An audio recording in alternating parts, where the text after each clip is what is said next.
গ্রীষ্মকালের সবচেয়ে জনপ্রিয় ফল কাঁঠাল এবং আম অ্যালোভেরা প্রপাগেট প্রসেসে ১২ মাস আপনার ছাদে আপনি উৎপাদন করতে পারেন।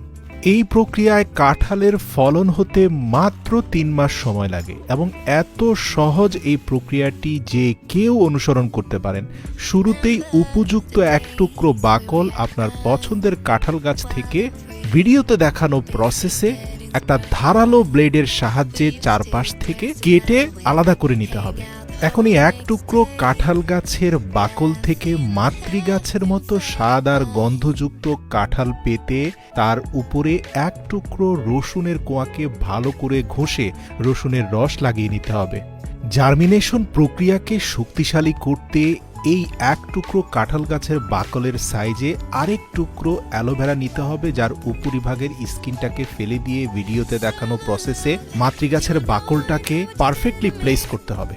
ব্যাস, এরপর একটা প্লাস্টিকের কন্টেনারের নিম্নাংশ ছিদ্র করে তার মধ্যে কিছুটা ছাই রেখে তার উপরে অ্যালোভেরার টুকরোটাকে প্লেস করে তার উপরে আরও বেশি পরিমাণে ছাই রেখে খুব ভালোভাবে পানি স্প্রে করতে হবে এবং 5 দিনের জন্য পলিথিন দিয়ে খুব শক্তপোক্তভাবে বেঁধে দিতে হবে। আপনার বেঁধে দেওয়া পলিথিনে কোনো ছিদ্র যদি না থাকে 5 দিনের মধ্যে পারফেক্ট প্রপাগেশন হয়ে যাবে। মাথায় রাখতে হবে 5 দিন পরে পলিথিন খুলে আর দ্বিতীয়বার পলিথিন বাঁধা যাবে না। এরপরে শুধু প্রতিদিন একবার করে আপনাকে পানি দিতে হবে টানা 14 দিন পর্যন্ত। 14 দিন পরে প্রপার প্রপাগেশনের মাধ্যমে আপনি দেখতে পারবেন সেই বাকল থেকে মাতৃগাছের মতো গুণাগুণ নিয়ে বেশ কিছু কাঁঠালের মুচি বের হয়ে গিয়েছে। এরপর নতুন করে আপনাকে আরেকটা পলিথিনে ছাইয়ের বদলে মাটি দিয়ে তার উপরে আবার অ্যালোভেরা জেল দিয়ে সেই গাছটাকে রোপণ করতে হবে টানা 1 মাসের জন্য। মনে রাখতে হবে কাঁঠালের বীজ থেকে জার্মিনেশন করা চারাগুলো যতটা শক্তিশালী হয়, প্রপাগেশনের মাধ্যমে বাকল থেকে তৈরি করা চারাগুলো খুবই দুর্বল হয়, কিন্তু এখান থেকে যে ফলের উৎপাদন হয় সেখানে মাতৃগাছের পরিপূর্ণ গুণাগুণ থাকে।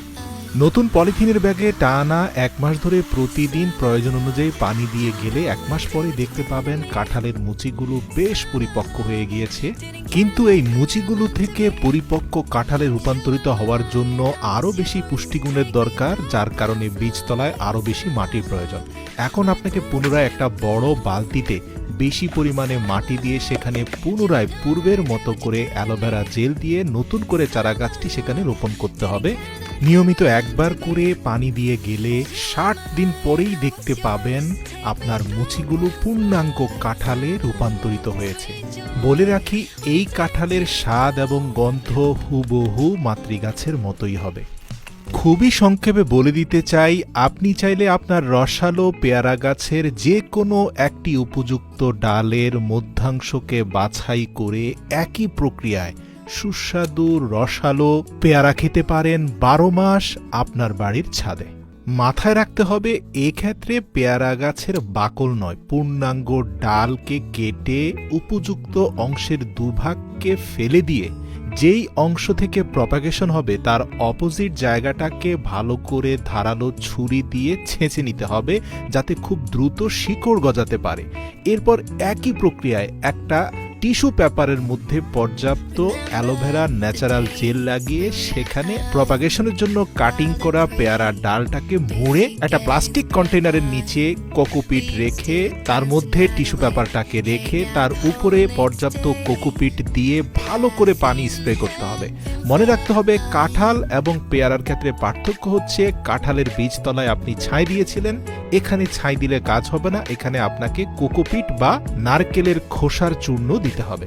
প্রিয় দর্শক, এর পরের ধাপগুলোতে তেমন কোনো পার্থক্য নেই। যে বিষয়টা আপনাকে জানিয়ে রাখা প্রয়োজন, 12 দিন পরে প্রপার প্রপাগেশন হওয়ার পরে গাছটাকে উঠিয়ে ভালো করে ধুলে আপনি দেখতে পাবেন নিচের যে অংশটা আপনি ধারালো ছুরি দিয়ে ছেঁচে দিয়েছেন সেই অংশে খুব ভালো করে শিকড় বেরিয়েছে। এরপরে আগের মতোই প্রসেস, পলিথিন কন্টেইনারে মাটির মধ্যে অ্যালোভেরা জেল দিয়ে সেখানে নতুন চারা গাছটি রোপণ করবেন। 40 দিন টানা পানি দিলে আপনি দেখতে পাবেন পেয়ারা গাছটা বেশ বড় হয়ে গিয়েছে। তৃতীয় ধাপে কিছুটা পরিবর্তন আছে। বড় প্লাস্টিক কন্টেইনারে পেয়ারার চারা গাছটি রোপণ করার পূর্বে বীজতলায় পর্যাপ্ত মাটির সাথে কোকোপিট এবং চালের তুষ মিশিয়ে নিতে হবে। এরপরে টানা 40 দিন পানি দিলেই আপনার ছাদের সেই পেয়ারা গাছটিতে পর্যাপ্ত ফলন হবে। আর হ্যাঁ, বরাবরের মতোই প্রপাগেশন প্রসেসে উৎপাদন হওয়া এই রসালো জুসি পেয়ারা প্রতিটা কামড়ে আপনার মনে হবে মাতৃগাছের স্বাদ এবং গন্ধ অটুট রয়েছে। প্রিয় দর্শক, হুবহু একই প্রসেসে আপনি চাইলে আমেরও প্রপাগেশন করতে পারেন। ভিডিও লম্বা হয়ে যাবে বিধায় এখানে আমি তা বিস্তারিত বলছি না, শুধুমাত্র দেখাচ্ছি আমের প্রপাগেশনের মাধ্যমেও সরাসরি আপনি মাত্র 3 মাসেই আপনার বাড়ির ছাদে আমের ফলন পেতে পারেন। কোনো পার্থক্য নেই, পেয়ারার প্রপাগেশন প্রসেস এবং আমের প্রপাগেশন প্রসেস হুবহু একই। টেকনিকগুলো উপকারী মনে হলে বিনীত অনুরোধ করছি আপনার প্রিয়জনদের সাথে ভিডিওটি শেয়ার করবেন অথবা তাদের ট্যাগ করে দিবেন। এএসপি নিউজের সাথে থাকার জন্য ধন্যবাদ। সাবস্ক্রাইব করে সাথে থাকুন।